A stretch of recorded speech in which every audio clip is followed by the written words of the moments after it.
Welcome to Proceeding Boldly's current series, where we give a behind-the-scenes look at what's involved in the USF football weekends. This is the Inside View. And in this one, the USF Bulls tussled against the Tulsa Golden Hurricanes. Let's go ahead and start with our traditional pre-travel weekend meal, where Ian made some bomb ribs. You stop eating all of our dinner, dude? Liz fixed up some mac. That's disgusting. Don't put your hand back in it now. I'm not touching the food. Is there anything she's doing wrong, Spence, with her stirring process? I feel like that grip is weird. She could use a different grip. What?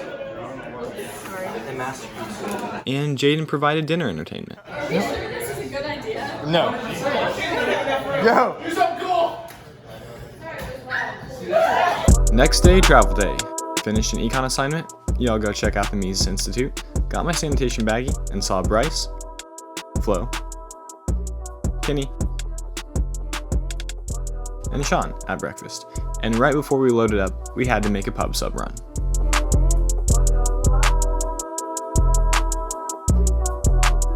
So, Kenny, what are the chances you can give me a discount on this? None.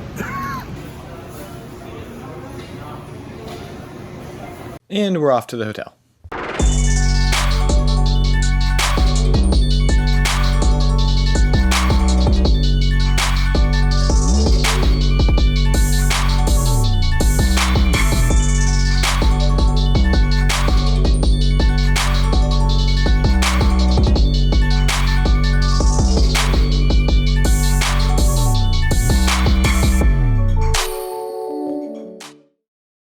Oh yeah, so at home games, we always stop in the Dunkin' Donuts and get one donut before we leave.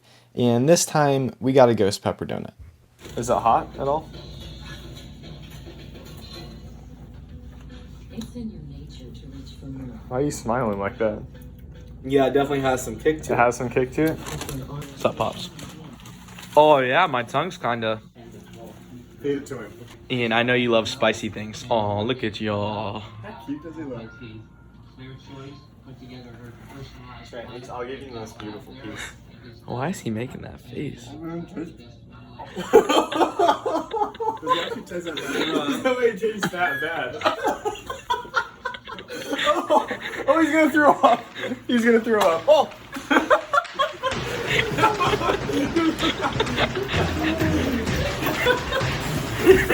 Come on.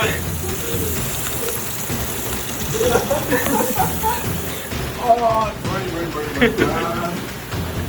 No way it's that bad. Oh.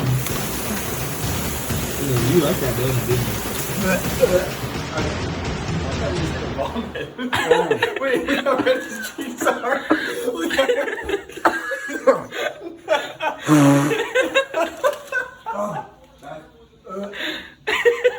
Yeah, you gotta eat that one right there. That one. Oh, that was a nice looking bite right there. I don't like that burger. That was a nice looking bite. It does not throw up bad. That's what I'm saying. Like, what's wrong with this guy, man? Whoa. Trent, how are you feeling? You feel fine? See, I think that there's one thing we can say about this. Ian? He's a Yeah. About to go see what Ian did. Ian. Oh, God. Scale 1 to 10, how disgusting? 8. 8? Look at this. Da-na. Oh, God. Get rid of I hope that didn't come out of the bottom side. Ian, can you tell me how that donut was? That's the worst thing I ever had. Goodness gracious. Okay, so after that craziness, we actually had a semi-productive moment where we started to plan our next 5-house project, which will be building a parking pad in my front yard. But that didn't last very long before chaos erupted once again. A picture from me before 2019. I was on Snapchat. Two fatties arguing. I was on Snapchat. Who was more fat? You were more fat. I don't even look tall. You will never look like I'm gonna show you back after this offseason, bro. I guarantee you I'm gonna come back beyond. I'll promise you that. I promise. Actually, I'm waiting for right now. Here's the bet. If I have abs by the start of spring, You will never have abs. Stop! If I have abs, Stop! by the time spring football, You haven't even had I get to alcohol fly yet. into my fucking face. I would love to. If I have before, I will flatten your face to the ground. I will flatten your entire face to the ground. I will put your just like this, just like this, right there. I'm just like, hitting your head on the canvas like Conor McGregor. I can't believe that Ian just said that he might have abs. Yeah, let's shake on that one. Let's go. Yeah, you can shake it. I cannot wait. I can't wait either. I cannot wait. Yeah, maybe the donut runs are a bad idea. All right, let's go to the stadium.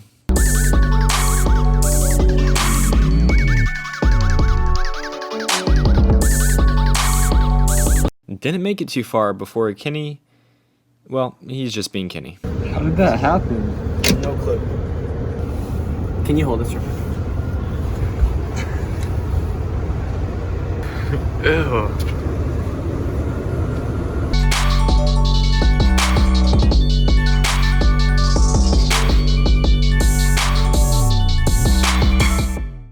Alright, let's take a look at FamCam, where my relatives are wandering through the stadium to find their seats. Sophie somehow ends up securing a fancy suite where she got to see the Bulls take the field by storm. And the parents did not enjoy the same luxuries, but still have a nice view. Okay, students, time for your Tulsa history snippet. Tulsa is a small school of just over 4,000 students in central Oklahoma. That's a tenth of the size of USF. That's a big difference. Dr. Phil played linebacker at Tulsa. That's crazy. Now he runs that talk show that PewDiePie is always roasting. I think it's going on in season 20. Another interesting thing, Tulsa manages the Gilcrease Museum, which is home to one of the largest collections of Native American and Western art in the world. I find that neat. That was a genre I was into as a kid. And that's pretty much all I could find. Doesn't seem to have a whole lot going on there. I did read that Tulsa specializes in Native American legal issues. So, there you go. Alright, you guys ready for the game? Let's hop into it. Okay, and to start the game we go 3 and out, which is unfortunate. And Trent jogs out there to punt, and they put Kenny's little picture up instead. So they're clearly still struggling there to differentiate between the two of them, but no one really cares because we're the specialists. Not as many game highlights this time around, but here's one. There's a miscommunication on the pass between the quarterback and the receiver here, and Day swoops in for the interception, which is pretty cool because I do feel like we've been creating quite a few turnovers this year. He then promptly gets pulled down by his face mask, which wasn't very nice, and so gets us an extra 15 yards. We're able to tack on 3 points thanks to Jared's field goal, and Coach Mo and Kobe are very excited about that. Most of you know that our kickoff return game has been pretty strong, but what about kickoff coverage? Our guys fly down there on this rep, almost tackle him on the 7, and instead end up getting him on the 12-yard line, setting the tone early. Pretty quickly after, we have another strong special teams play by KJ, who splits 2 defenders on this punt return and then just zooms down the sideline to get to the 5-yard line. And look how excited everyone is. Celebrating. That's the kind of team effort that you want to see. We didn't get the 7 points here, but we did get 3 thanks to Jared's nice field goal, and we come within 1 of the Tulsa lead. Unfortunately, that is the last score for a while. We do end up with another great special teams play here when Bellamy just lays an absolute hit on this guy. That can't feel good. Coverage is outstanding there for USF. Halftime. Let's take a moment to highlight our amazing fans. Today we will feature my grandparents and their friends. When you only have 100 subscribers, the fan engagement is limited. They've got dessert, so looks like a party to me. I don't know if the dog should be eating that though. And this must have been towards the end of the game. Bedtime comes a little bit earlier once you hit a certain age. And we're back into it. Down by more than a point this time. But fear not, there is one last positive in this game, and that comes about thanks to Cade Fortin. In his first drive, he hands the ball off to Omarion Dollison, who is going to be a fantastic player. And already is, honestly. He's also the one that almost tackled the guy on the 7-yard line earlier on the kickoff. Play number 2, and Cade delivers on his legs, this time splitting the defense and getting cracked by that linebacker.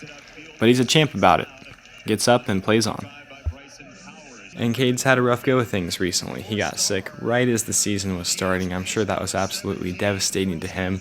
But he did his best to hop right back into it, and he's been a team leader the entire way. He transferred here from North Carolina with dreams of accomplishing big things at USF, and I believe that that's still on the horizon for him, especially if you watch these plays. Here we have a nice little pass play to our tight end Mitch that moves us up the field and gets us the first down that we need. He's on target to Brinkman and a first down for USF in the electric green.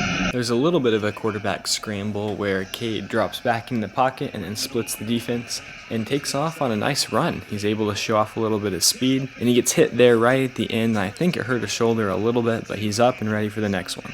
He's coming in and giving this offense some life. On this quarterback keep, he gets absolutely crushed, and that's not an easy hit to take, but that shows his strength and his character right there, just standing right back up and leading our team into the fray. Cade makes another great play here by escaping the defense and getting out into the open field, and he's making his way downfield, and this one's tough because he gets hit right on his throwing arm and separated his shoulder a little bit, and he'd done such a great job up to this point, so it's really too bad to see him go down like that, but he really gave our offense the spark that it needed. He put his body on the line for us, for the fans, and I can't wait to see what he's able to accomplish once he's back and he's gotten himself all healed up. So after Cade sacrificed himself to get us the field position that we needed, Noah is able to come in and finish off the drive with this spectacular little side throw to Bryce, who's able to score the touchdown. And that's happy. Celebrations all the way right there. Unfortunately, that's the end of our celebrations. We weren't able to score any more points after this. But how cool is that, getting to play on national television with our brothers, running around the field with our SoFlo jerseys on? What a blessing. Can't wait for the next one. That's going to be in Memphis, another travel game, so make sure you stay tuned. And recently, a lot of you have been reaching out and sending messages of support and telling me that you love the videos, and that means a lot to me. Thank you so much for that. I can't wait to put out the next one for you guys. Proceed boldly.